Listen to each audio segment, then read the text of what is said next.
아파트 건설 수도비라 지금 집을 사야 하나. 일단 여러분 이 지표를 먼저 한번 보시죠. 금융권이 연평균 PF대출 순정액 추이입니다. 2021년에는요. 전년 대비해서 20조 4천억 원이 늘었습니다. 2022년에는 17조 4천억 원이 늘었고요.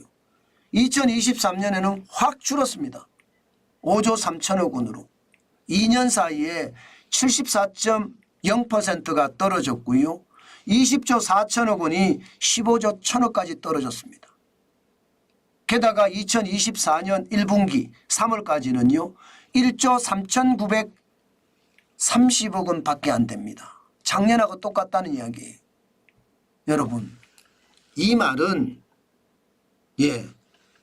아파트를 짓든 오피스텔을 짓든 뭔가 부동산을 지으려고 할 때 PF 대출을 해줘야 이게 건설을 할 수가 있거든요. 그런데 이 PF 대출 프로젝트 파이낸싱 대출을 안 해준다는 뜻이에요. 지금 해준 게 충분하다. 더 이상 해주면 안 된다. 지금 이런 분위기라는 뜻입니다. 지금도 이게 엄청나거든요. 2023년 4분기에 135조 6천억 원, 연체율이 2.7%나 됩니다. 굉장합니다. 이게 계속해서 늘었거든요. 2020년 92조 5천억 원에서 135조 6천억까지 늘었으니까 46.7% 늘었다. 43조 1천억 원이 늘었다. 그래서 더 이상 대출을 해주면 안 된다. 이런 분위기가 시장에 완전히 숙성이 됐다는 뜻이에요. 야, 이거 저는 굉장히 위험하게 보입니다. 왜냐하면 말입니다. 지금 1분기가 1조 3,930억 원이라는 뜻은요. 일반적으로 여러분, 일반적으로 웬만한 규모의 재건축은요. 2조, 3조, 4조 공사비가 들어가는 거 우습습니다. 그러면 1조 3,930억 원이라는 것은 그만큼 최소로 해준다는 이야기잖아요. 이렇게 되면 여러분 건설사들이 공사를 할 수가 없어요. 다시 말해서 말입니다. 새 아파트 건설이 멈춰진다는 뜻이에요. 멈춰진다. 심지어 말입니다. 1분기에는요. 10대 건설사 중에 말입니다. 10대 건설사 중에 6곳이 PF 대출, 부동산 금융이 없다는 겁니다. 10대 건설사 중에 6개가. 이러면 여러분, 야, 이거 괜찮을까요? 저는 이거 시장에 엄청난 영향을 줄 수도 있다고 생각합니다. 게다가 말입니다. 시행사들이 사업 초기 대출 받는 거 있잖아요. 브릿지론. 땅을 산다든가, 그래서 토지를 매입한다든가, 이것 때문에 브릿지론을 받는데 1분기에 브릿지론 실행 건수 얼마일까요, 여러분? 제로면 제로. 브릿지론 실행 건수가 제로예요, 제로. 0. 그러면 여러분, 시행사들이 땅도 안 산다는 이야기잖아요. 그러면 땅도 안 사. 재건축도 안 해. 새 아파트도 안 지어. 이러면 여러분, 이게 다음에 무슨 일이 벌어질까요? 저는 다음에 이렇게 되면 크나큰 공급 부족이 생긴다고 봅니다. 공급 부족이. 그 공급 부족은요. 시장에 엄청난 타격을 줄 겁니다. 저는 그 타격이 결국 말입니다. 시장 전체 위기로까지도 번져질 수 있다고 생각을 합니다. 기본적으로는 윤석열 정부가 부동산은 공급 중심의 정책을 쓰는 것은 맞아요. 그러나 이게 현실적으로 부동산 PF 대출 잔액이 많아서 더 이상 대출해주면 경제 위기가 더 빨리 터진다는 그런 강박관념 때문에 대출을 안 해준다는 이야기잖아요. 이것은 여러분 오히려 말입니다. 시장에 큰 독이 될 겁니다.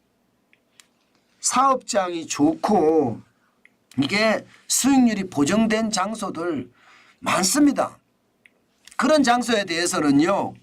당연히 보정을 해주고 대출을 해줘야 됩니다. 사업장이 악성 사업장 같은 경우는 안 해줄 수 있지만 아니면 회수할 수도 있지만 이게 악성 사업장이 아니고요. 아 여기는 사업성이 괜찮아. 일반적으로 보면 알거든요. 그런 사업장은 해줘야 됩니다. 그런데 그런 사업장까지도 안 해준다는 이야기거든요. 그러면 여러분 어떻게 될까요? 저는 충격이 더 커질 수 있다고 봅니다. 게다가 보시는 것처럼 주택 인허가 실적도 지금 굉장히 많이 떨어져요. 2015년만 하더라도요. 주택 인허가 실적 76만 5천 가구였습니다. 그러던 것이 2019년, 20년, 21년, 21년 그래도 말입니다. 50만 가구에 근접했거든요. 그런데 작년에는 38만 9천 가구로 떨어졌습니다. 전년 대비해서 2.5%, 25.5%가 떨어진 상태입니다. 그런데 올해 지금 1월, 2월만 보면요. 지금 작년 대비해서 9.3%가 떨어졌습니다. 작년 대비해서. 그러면 2022년 대비하면 얼마나 떨어질까요? 지금 단순 계산으로 보더라도요. 30% 이상이 떨어질 겁니다. 그러면 인허가도 안 돼. 건물도 못 지어. 착공도 안 된다는 이야기. 착공도 안 돼.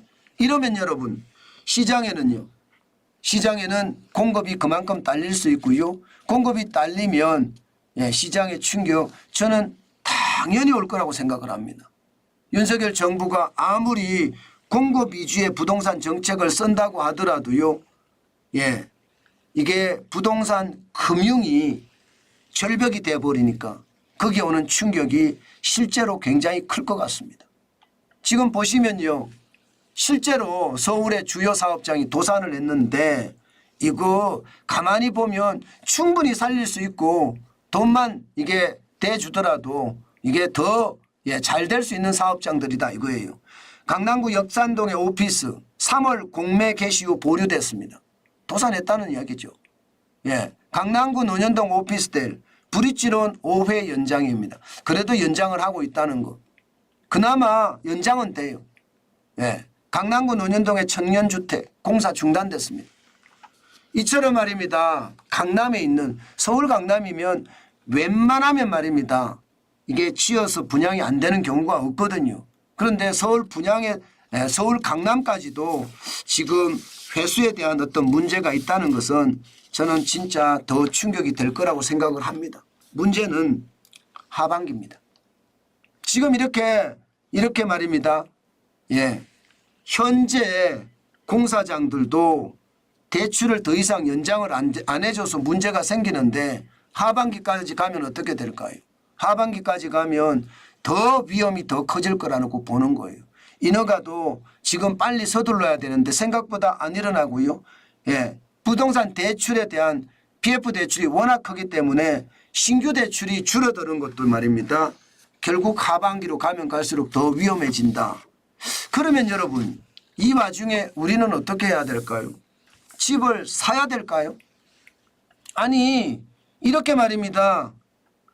주택 인허가가 줄고 또 신규 아파트 건설이 준다. 그러면 집을 사야 되는 게 정상이죠. 저는 그렇게 봅니다. 그만큼 말입니다. 그만큼 2년 후에 지금 어떻게 될지 진짜 모르겠다 이런 생각을 합니다. 물론 윤석열 정부가 기본적으로는 공급 위주의 부동산 정책을 쓰기 때문에 윤석열 정부 안에 폭동을 하지는 않을 거예요. 어떤 식이든 막을 거라고 생각은 하지만 그래도 저는 시장을 더 냉철하게 한번 봐야 되겠다. 그런 생각을 합니다. 공급에 대한 문제는 이게 부동산의 폭등도 충분히 있을 수 있거든요. 때문에 저는 시장 정환진 TV와 함께 보면서 앞으로도 여러분 냉철하게 봐야 되겠다. 그 말씀 다시 한번 전달해 드립니다. 그 정도로 말입니다. 상황 자체는요. 공급이 줄어들 수 있다는 것. 저는 그게 시장 전체의 이유다 그렇게 생각합니다. 그만큼요. 조심하셔야 돼요. 집에 대해서는요. 저도 임장을 다니면서 앞으로 쭉 볼 텐데요. 조심하시는 거 잊지 마시고 시장에 접근해야 되겠다. 그 말씀 오늘도 강조합니다.